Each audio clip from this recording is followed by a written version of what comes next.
Good morning, y'all. Welcome back to Harmon Homestead. So, I'm in the kitchen and I'm going to show you the world's easiest way to preserve squash. This is the world's easiest method. This is the easiest vegetable to preserve. Bar none, period. There's nothing to this. Squash. Now, I've got some large squash here. A lot of people like to go get their squash when they're young and tender.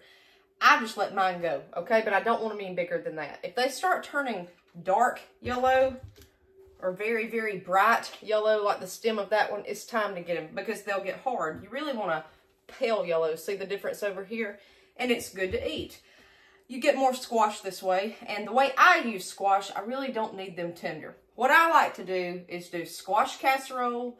I'll fry squash just with a little butter and onion, or either boil it with some onions. That's how I like to do it.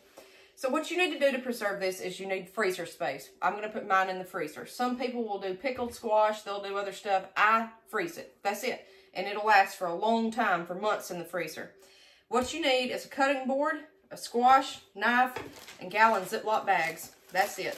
So what you're going to do, I've already chopped one up here, is literally take the squash, cut off the top, and cut off the blossom end, the bottom. That's it. You can see I save all that for the chickens over here.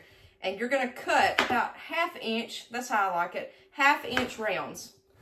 Gold coins, that's what I like to call them. Just cut it up. And some of these are large. I mean, they're very, very large. That's okay for what we're doing with it. And just cut it and put it in your freezer bag. That's it. That's it. This is the easiest thing to do. You can eat squash fresh in the summer if you're growing it, of course. But if you're growing squash or zucchini, you're going to have an overabundance. These plants outproduce. They do well. You get a lot of bang for your buck when you plant these. And it's a good, nutritious side dish that doesn't take a lot of prep. So once you've got these cut and you get them in your bags, put them in the freezer. Then what do?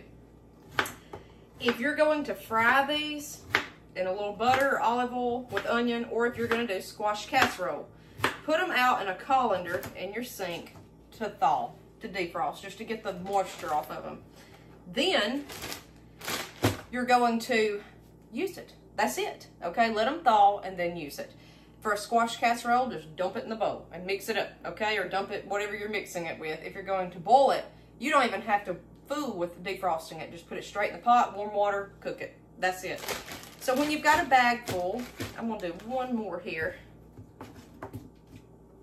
The easiest way to save space is try to flatten it out to preserve it. Now again, a lot of people like tender squash, young. It's all the same to me the way I cook it. It really doesn't matter. Now some people will bread it. I don't. I only bread my okra, pre-bread it. So what you're going to do is close it halfway, your Ziploc bag, when you're done. Try to get the air out, turn it over, and mash it flat as you can. Then wire work around to try to close it like that. That way you can stack these easier, because that takes up a lot of space in your freezer. And I've got 3 bags already, and I'll show you the finished result when we're done. Save all this for your farm animals. They love it. Chickens will tear it up. Just have your bag like that and start cutting. Squash is very, very nutritious. It's very good for you. And it's easy to fix. Or if you wanted to throw this in stew or soup, you could. You wouldn't have to thaw it out. Just dump it in. Just like a garden stew. There's so much you can do with squash as a filler. But down here in the South, we eat it all the time. I like squash better than zucchini. But you can preserve zucchini the exact same way as this squash. Literally just chop it in rounds. Now, I got on a kick a couple of years ago where I was making zoodles. Zoodles are great fresh, but when you freeze them, they start going downhill quick in the freezer. To me, they don't want to hold up as well. So just bear that in mind. One reason the squash does so well in the freezer is because I'm cutting it so thick. Because I don't need it thin to fry it. I'm just going to have it as a filler in a casserole. That's mainly what I'm doing. And it's so cheap to feed your family off of this. If you can have it outlast the squash vine borer. We injected our plants with BT last week. I showed you guys that. All the plants but one made it. They're doing beautifully. and I harvested it off them this morning. So VT does work for squash vine borer if you inject it into the stem if there's already split borer damage in the stem. Okay, 2 more and we're done, guys. And this is quick. You can preserve squash quick. If you've got a little bad spot, you can cut it off. Just take your knife and skim down the edge like I did. Squash goes very well with onion. Very well. All right. 1 more and I'll show you the result. If they get tough to cut and they're hard, just know that you may need to pick them a little bit earlier than you did that last one.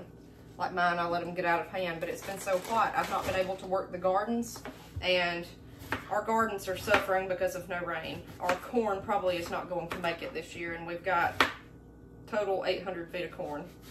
So that's a bitter result, but hey, we're happy. Okay, so we're going to close it halfway. This one's full. We're not going to be able to get him too flat.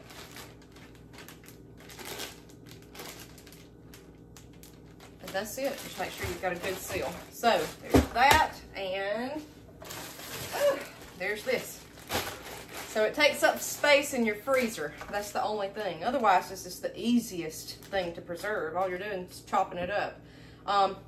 Invest in a deep freezer if you're homesteading or growing a lot of food. Some people will pickle this. Some people will try to can it. There's not an approved recipe for canning squash. But some people do the, you know, Rebel canning. I just don't personally. I like to freeze it. So just keep in mind, if you're growing squash, if you're growing cabbage and you want just boiled cabbage, and if you're growing corn, those 3 things you are probably going to need to freeze. Canning corn, it takes a lot of time. I like to freeze my corn to eat it straight off the cob. Squash the same way, zucchini the same way. There's canning methods for zucchini, like putting pineapple juice over it, but otherwise it's the exact same method if you want just zucchini rounds like this. Freezer space, and you can see that's 2 days picking. It takes up a lot of space, so just keep that in mind. But it's a cheap, easy meal to put on the table.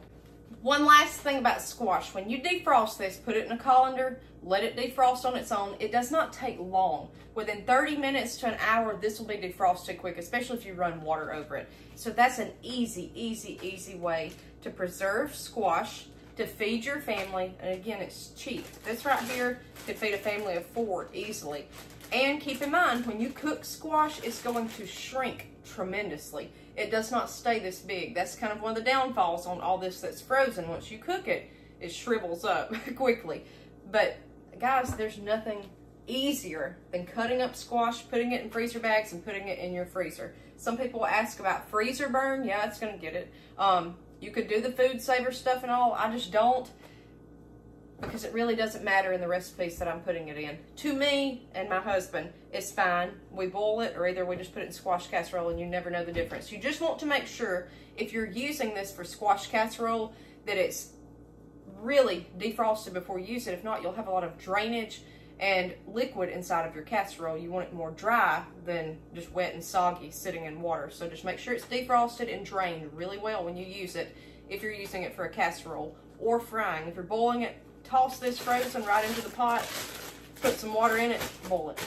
All right, guys, that's it. Easy way to preserve squash. Y'all get out there and grow every bit of food you can. We know what's in it. See you guys next time on Harmon Homestead.